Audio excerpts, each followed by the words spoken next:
Okay, welcome to today's video. This is going to be a fun one. Today I'm going to share 10 guitar strumming tips with you. So these are kind of pro tips that some of them you may already know, but I guarantee some of them you won't. And if you incorporate these into your guitar playing, your rhythmic guitar playing, in fact all aspects of your guitar playing are going to sound more professional, more nuanced, more interesting and more musical.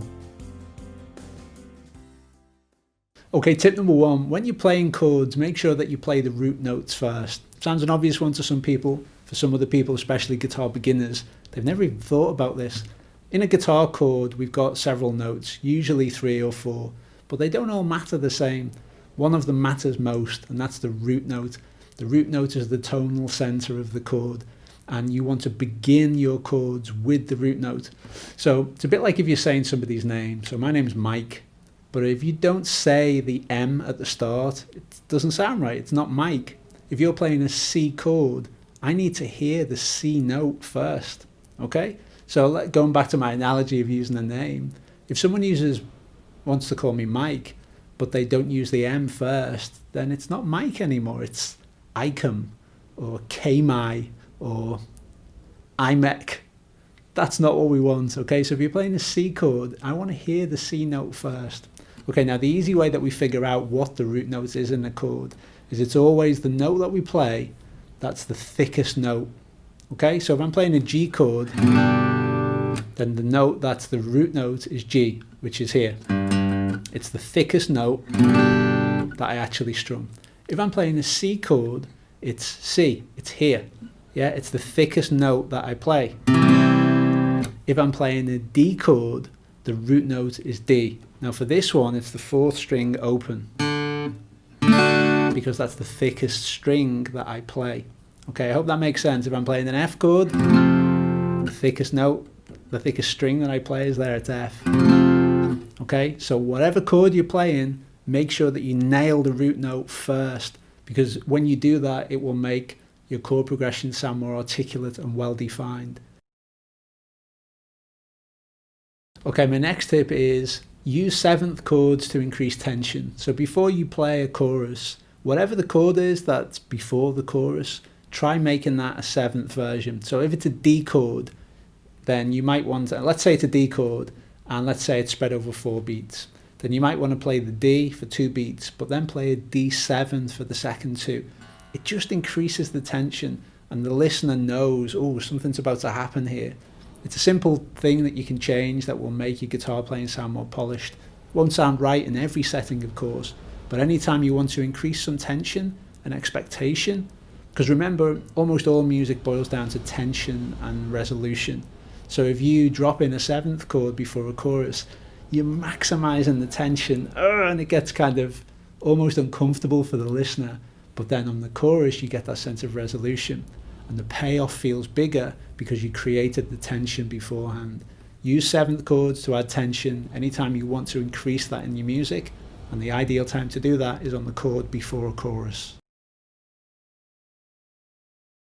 Okay, there's 4 different types of guitar strumming. There's full, partial, percussive, and fingerpicking, and you should use them all at different times to create variety in your strumming.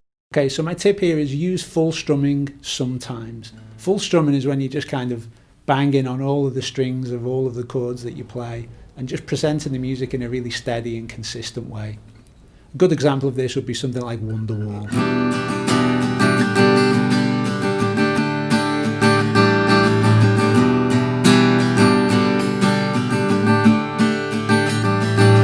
You know, it's a big strumming acoustic track. That's the nature of the song. So for most of Wonderwall, you would be doing that kind of full strumming technique. But if everything that you play is just you presenting this wall of chord, you know, there's all of the notes at the same time very quickly, then your playing's going to sound quite one-dimensional and almost robotic and kind of monotonous. We want more variety than that. That's what music is. We need that vibrancy. We need the light and the dark, the loud and the quiet, the light and the shade. We need all of that nuance. That's what makes something musical. Sometimes use partial strumming. That's when you just break the notes of the guitar into different frequency ranges. So for example, almost all music can be divided into low range, mid range and high range. They're the controls that are on a mixing desk. They're the controls that are on an amp. They're the controls that are on, even if you're on a massive mixing desk in a studio, all frequency ranges can be broken down into low, mid, and high, or if you prefer, bass, mid, and treble. On a guitar, your bass is these two strings, the 5th and 6th strings. The mid is the 3rd and 4th strings, and the high is the 1st and 2nd strings. So you want to hear that range. So for example, if I play a G chord, for example, then if I'm doing full strumming, I just play all 6. I just kind of hear 6 notes all at once, and it just kind of comes at you.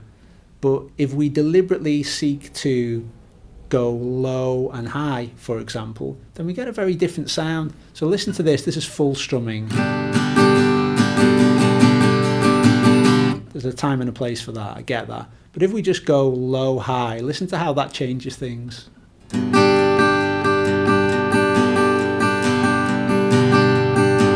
Can you hear we've got a bit of space there? Now if we go low, high, low, high, low, high, and then we drop in a little bit of mid, listen to how that changes things.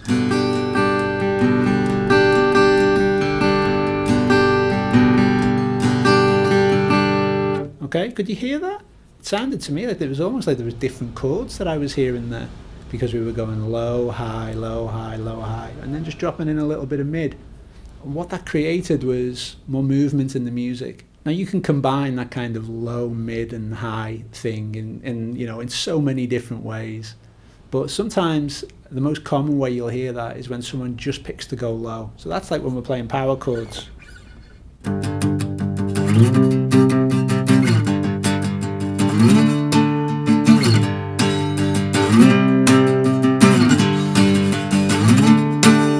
Yeah, so I was only playing the low strings there deliberately. And did you notice that I was mostly playing downstrokes?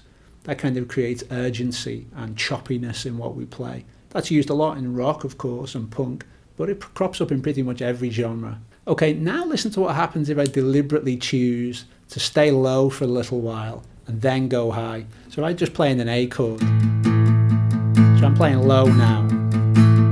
And listen to what happens when I drop in some high.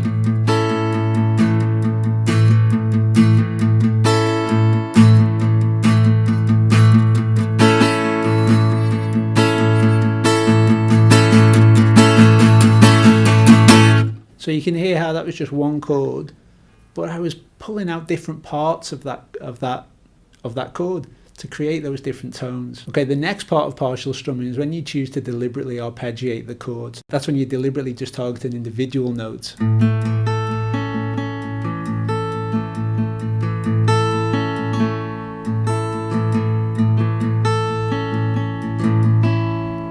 Okay, now you can hear how we've got a really different feel there.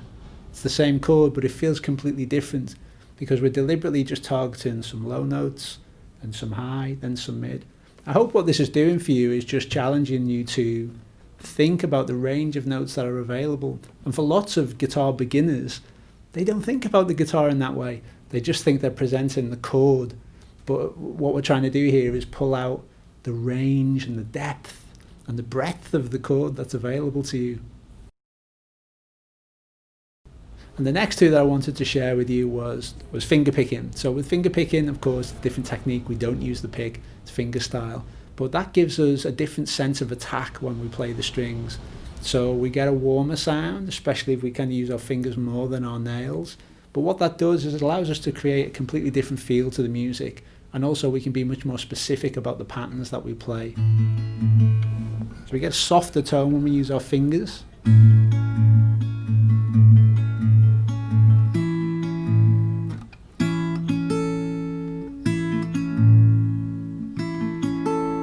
Can you hear the difference?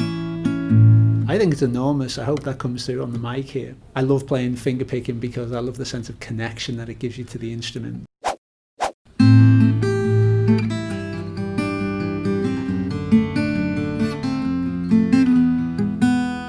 Okay, nice track, that one by Led Zepp. I always use this one to illustrate the point because we have that fingerpicking technique there, which allows us to pull out a real range. We hear each note very clearly.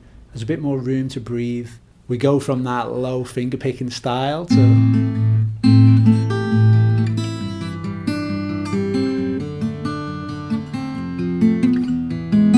into a Rasgueado technique.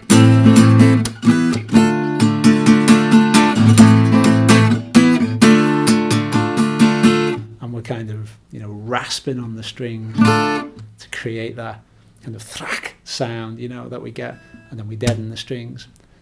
Those type of techniques simply aren't possible with a guitar pick. And of course, I recognize that finger picking is beyond most beginner guitarists. But what I want to do in this video is demonstrate some of these different rhythmic right-hand techniques that are available to you. So you're not just kind of strumming chords all the same way all of the time. One of my favorite right-hand techniques of all is percussive guitar. So that's when we kind of create like a claw with our fingers, and we get a very, very different tone.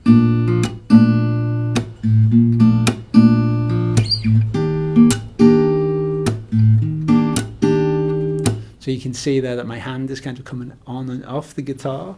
So instead of just going like this, it's kind of going. Yeah, it's kind of like we're playing the guitar like a drum, which essentially it is. It's a drum with strings. And when we create that kind of in and out motion rather than just up and down, then again, it's quite hard to do that with a pick. It's much easier to do it with your fingers, and you get a completely different feel. It makes everything more jazzy and laid back, I think, when you play in that way. In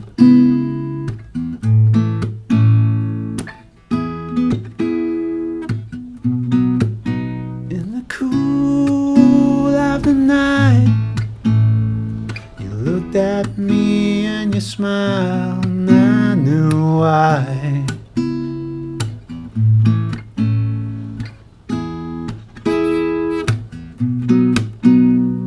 That percussive technique, you get that kind of loose, relaxed kind of style. Okay, this one's a quick one. Strum gently on your verses and strum more strongly on your choruses. It's amazing how many, particularly beginner guitarists, don't do this. There has to be rise and fall in the music that you play. So in the early parts of the song, in most songs, if you're presenting it by yourself with an acoustic guitar, it will sound better if you introduce the song slowly, but then go big on the chorus, and then you've got some real range. If you go big on the verse, there's nowhere left to go. What you'll find is that if you have an audience, people really react when you do this because you're telling a story when you play. Go small on your verses and go big on your choruses. The people who are listening to you will appreciate it, and you'll feel music flowing through you more when you play and present music in this way. Okay, here's the last one. In some ways, this is a kind of punk or a rock technique, but it actually works in all genres. And that's, consider strumming downstrokes only on the chord before the chorus. So for example, if you're doing something where you're holding on an E chord before you go to a chorus, maybe you normally play the E like this. Yeah, down and up strokes. Well, consider changing before you go to the chorus chord. Let's say, for argument's sake, it's A. So consider changing that. So instead of it being, it's something like, yeah, just all downstrokes. Now, could you hear the difference there? Now, the only thing is your downstrokes, your hand needs to move twice as quick because you're skipping those upstrokes and you're just going down. But what that does is it creates a different tone. We don't hear the treble notes as cleanly as we normally do. And what that does is it changes the mood and it creates tension. Again, all music really boils down to tension and resolution. A great way to increase tension, and also in the same way to increase variety in your play, is to swap up your downstrokes and your upstrokes at those moments when you want to increase the tension. I hope you found these techniques useful. I hope that a couple of them at least are new ideas for you. If you're a beginner guitarist, I'm sure there's lots of new ideas here. Don't be daunted by them. Some of these things might be hard to pull off, but hey, that's part of the journey of the guitar. It never really ends. You never want to feel like you've cracked it on the guitar. And the better you get, the more you realize how much more there is for you to learn. Playing guitar is a journey that doesn't actually end, and I think that's fantastic because there's always something new for you to explore. So I hope you got some good ideas from this video. Remember guys, we love making YouTube videos for you. It's lots of fun, but our best stuff is over on our website. We've got loads of free downloadable stuff there, lead guitar cheat sheets, easy chords for beginners. there's quizzes that you can take, there's loads of worksheets that you can download. There's a lot of stuff on the website. If you're interested in becoming a better guitarist, go over there and check it out, nationalguitaracademy.com.